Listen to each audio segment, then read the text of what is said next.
Super Bowl 58 kicks off this Sunday night, 6:30 Eastern on CBS. I'm going to give you a little midweek update here as we get closer to the big game on both the side and total and some creative ways you could play this game and make some money on Super Bowl Sunday. Hi, I'm Steve Merril, WagerTalk.com, right back here on WagerTalk TV. And let's take a look at where the lines stand as of midweek here at the WagerTalk live odds screen. We're seeing the 49ers holding steady right now as a 2-point favorite across the screen. And of course, let's put this in perspective. When the championship games finished a week and a half ago on that Sunday night, 49ers opened about a 1 to 2 point favorite, and it was quickly bet down to 1. But then a few days later, last week, we saw some, what I would say is sharp money come in early on the 49ers and push it up to 2, even 2.5. But my public consensus data is showing the public is going to probably be on the Chiefs this weekend. And by the way, I will have my NFL Fade the Public video later this weekend, along with additional props. You don't want to miss it, so hit subscribe and hit the bell here on Wager Talk TV so you get my NFL Super Bowl edition, Fade the Public video and props this coming weekend on Saturday. But the Chiefs are looking like the public side, but most of the public money, as you know, comes in the weekend of the game. So I don't ever think this line's going to get up to that key number of 3. Even though there's currently 2s and 2.5s out there midweek, I don't think you're going to get a 3 if you like the Chiefs. So what I would recommend doing if you like the Chiefs is to play a 6-point teaser, because if you're getting them from 2, 2.5, you can get them up to 8, 8.5. And mathematically, that is a very solid 6-point NFL teaser for a couple reasons. First of all, if you're new to sports betting, I know many of you are new and maybe watching this for the first time being at Super Bowl weekend. A 6-point teaser is a very creative bet. You get to move the point spread or the total 6 points in your favor. The catch, because there's always a catch when it sounds too good to be true, is that you have to do a second game. And of course, there are no other football games right now. So in this case, you would have to tease both the side and the total. Now, the good news is the Chiefs make a solid mathematical 6-point teaser, taking them from 2 up to 8, 8.5, because you're crossing all those key numbers, especially 3 and 7, also 4 and 6. But 3 and 7 are the big daddy numbers that you must cross to make a teaser, a 2-team teaser, profitable. The total, though, is interesting because we're getting in a range where maybe you could find some value teas in the total. Currently, it's 47.5 across the board. 48s are starting to show. I do think the public will probably be on the over. We might see some more 48s by this weekend. Both 47 and 48 are somewhat key numbers. I'd say there's a 2 to 3% chance the game can land on either one. But the real key number of all in this range is 41. Problem is, at 47.5, you can't get it down to 41 with a 6-point teaser. So you'd have to use a 7-point teaser. And yes, Kansas City from +2 up to +9 or 9.5 would still work, but you got to lay extra juice. So unfortunately, it's not the ideal 7-pointer. Now, if the Chiefs, if you could ever find a +3 with Kansas City, getting them up to +10 would make an excellent 7-point teaser. But I do like teasing the total down if you can get it to 41 or less, because that's a very key number. And I do think this game could be higher scoring than expected for a few reasons. I'll get to those in a moment. Now, if you like San Francisco, I would play the -2, 2.5. However, I would wait. Wait until this weekend, because once again, I think the public is coming in on Kansas City this weekend. I will have my full official public Fade the Public video on Saturday, along with some additional props. A spoiler alert, the early numbers I'm looking at, KC looks like the public side here. So if you like San Francisco, I would wait. I think it's going to drop back down to 1.5, maybe even 1. I don't think it ever hits pick'em, but who knows? Once again, 3 is the key number in this range, and I just don't think we're ever going to get up to that key number of 3. So if you like Kansas City, you probably want to play it sooner than later. If you want to consider a teaser, you'd have to tie it up with your opinion on the total. But if you like San Fran, I would wait. As with this guy, I think this line could drop back down to the 1, 1.5 range by Sunday.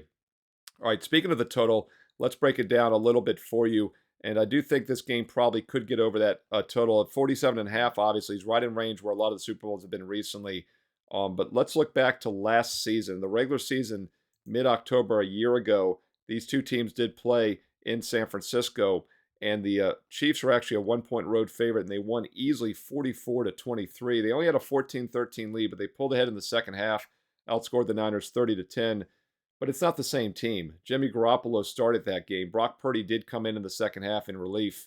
And keep in mind, when these teams played 4 years ago in Super Bowl, a Super Bowl 4 years ago, Super Bowl 55, that game also had Garoppolo at quarterback. So it's not the same apples to apples comparison, but you do concern a little bit about Purdy's inexperience. I think on paper, the one edge the Chiefs have is Mahomes versus Purdy. And Andy Reid also, he's been 31-7 straight up off a bye week in his career with Philly and Kansas City. With that said, though, I think the Niners are the better overall team. And if this was a best-of-7 series, I would really like San Francisco to win 4 out of 7 games. But it's the NFL, and in a one-and-done game scenario with the less experienced quarterback, it does concern you. However, San Francisco runs the ball extremely well, and I do look for Christian McCaffrey to have a big game on the ground because the Chiefs' pass defense was very strong this year. And yes, they had the number 2 overall defense and number 2 scoring defense, but their run defense was below average, especially for a team that went 14-6 overall. They gave up 4.5 yards per carry and 113 yards per game on the ground, and I think that could be their weakness in this game. The other reason I was talking about the over here, let's look back at that meeting a year and a half ago. I know it was a different quarterback, Garoppolo, but Purdy has better numbers this year than Garoppolo did, and that game was still a shootout. Obviously, 67 points, but when you dig deeper, it was legitimate. 49 first downs combined, and the passing yards were off the chart for both teams. Kansas City and San Francisco combined for over 750 total yards of passing alone in the game, 417 to 343. Kansas City had the edge. 3 interceptions by KC, 2 by San Francisco, and there was 5 interceptions in the game, and they still got that many passing yards and that many points. So I know it's a different team this year for both squads. San Francisco, I think, is better, by the way. I think KC is a little bit weaker, and Kansas City is weaker offensively, especially the receiving numbers. Kelsey has come alive in the playoffs, but they don't have the cheetah. Tyreek Hill is at Miami, of course. That's a difference from a few seasons ago when Kansas City was so explosive on offense, although he was not a factor in that game last year either, just to point that out. With all this said, I do think the game could be higher scoring than expected. The better defense normally wins the Super Bowl, and that is Kansas City. It depends on what metric you look at, though, because San Francisco had a pretty strong D as well, gave up just 5.3 yards per play and just 18.5 points. So KC, statistically a couple points better on the yards per play. But once again, it's kind of splitting hairs there. Where there is an edge for San Francisco is offensively. They averaged 6.8 yards per play this season. Kansas City averaged just 5.7. Pretty similar schedule strength as well, especially against playoff caliber clubs. So once again, I think recent results have skewed this line a little bit, and that's why the public is coming in on Kansas City. And the playoff results, KC back-to-back upset wins over Buffalo and Baltimore on the road. Yes, very impressive. Buffalo, though, a lot of defensive injuries. Miami, a lot of defensive injuries as well in that extremely cold game, don't forget. Otherwise, it would have been in Florida. Totally different result, maybe. And Baltimore somehow, once again, found a way to shoot themselves in the foot. Thought they were the better team going into that game a couple weeks ago, but they came up short. And Mahomes did outplay Lamar Jackson. And once again, that's my concern in this game is the Purdy versus Mahomes matchup. But I think San Francisco is the better team overall based on the seasonal results and the actual firepower that both teams possess. So it'll be a great game here, depending on which side you like. Once again, if you like Kansas City, I'd consider playing it sooner than later. Lock up to 2 or 2.5, or even consider a 6-point teaser, getting them up to 8, 8.5. You'd have to figure out which way you want to go with the total, of course. If you like San Francisco, though, I would hold tight. I'll have an update for you this Saturday with my Fade the Public video here on WagerTalk TV. But I think this line could drop back down to the 1.5 range if the public comes in heavy on Kansas City. And once again, we have the recency bias as well. That's another reason I think KC will be the public play. I mentioned those 2 impressive wins against Buffalo and Baltimore.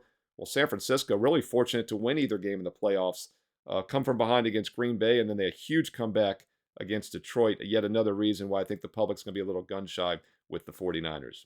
Hey, hope you found this video useful. Wanted to give you a quick midweek update here. Of course, I will have that Fade the Public official video this weekend here, along with a lot of prop talk also. So hit subscribe and hit the bell for instant alerts so you know when that goes live.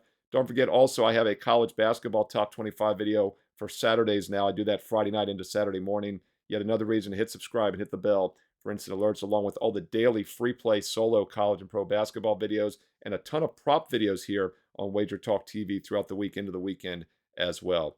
Hey, thumbs up, like if you found it useful, and comment below. I read all the comments and I reply back. How are you approaching the Super Bowl? Do you like a side, a total, or are you looking at props only? Comment below. Throw out your best bets for Super Bowl 58. Throw in some analysis as well. I love the analysis because I truly read every comment and I reply back. I love the support here on WagerTalk TV. And don't forget, we are running our Super Bowl to Super Bowl special this weekend at WagerTalk.com.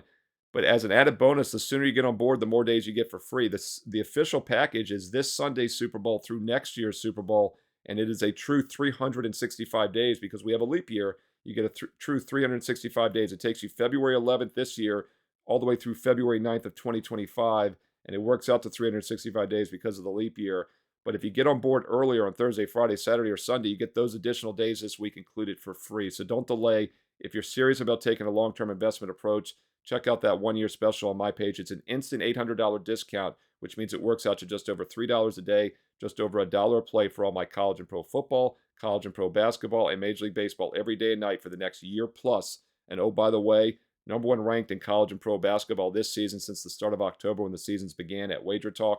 And that's not a surprise because the last 2 years combined, 2022 and 2023 combined, nobody won more units on sides in all sports, football, baseball, and basketball combined than I did. Steve Merril, WagerTalk.com. Also have a rest of February special. Check that out. Works out to about $9 a day. So if you don't want the full year, you want to try just the rest of February all sports, that's also available for about $9 a day, instant $100 discount.